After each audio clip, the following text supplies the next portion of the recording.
Banyak kontraktor berpikir, semakin banyak proyek, semakin sukses. Tapi kenyataannya, kalau modal terbatas, alat minim, dan term of payment panjang, proyek justru bisa jadi beban. Di video ini, kita akan membahas cara mengelola perusahaan konstruksi supaya tetap hidup, walaupun modal seret dan proyek menumpuk.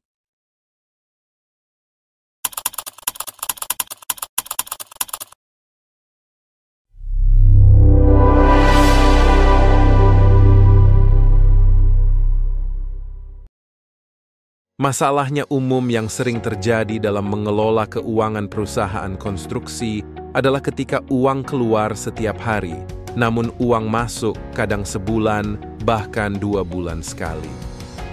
Sementara masing-masing proyek tetap jalan, tender baru diikuti, dan semua minta modal kerja. Kalau salah kelola, perusahaan bisa macet di tengah jalan. Itulah gambaran masalah yang sering dihadapi kontraktor. Sekarang, mari kita bahas strategi untuk mengatasinya. Pertama, atur cash flow berdasarkan term of payment, yaitu buat proyeksi arus kas per proyek. Sesuaikan jadwal kerja dengan jadwal penagihan. Jangan biarkan invoice telat masuk karena administrasi lambat. Kedua, prioritaskan proyek yang cepat bayar. Kalau modal terbatas, fokus di proyek yang pembayarannya cepat dan marginnya lumayan. Ketiga, kendalikan biaya. Jika budget terbatas, lebih baik sewa alat dibanding beli material sesuai jadwal kerja, dan negosiasi pembayaran bertahap ke supplier. Keempat, cari skema pembiayaan kreatif.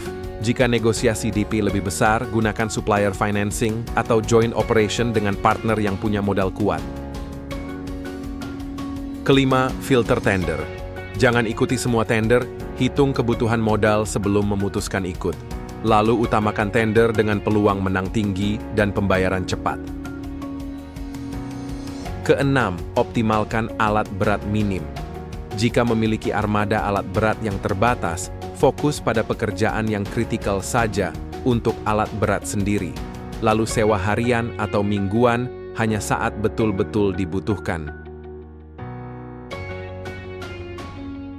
Lalu yang terakhir, disiplin dalam manajemen proyek.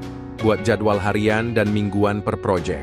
Lalu terapkan rapat cash flow mingguan dari finance dan proyek untuk memutuskan proyek mana yang mendapat alokasi dana minggu itu.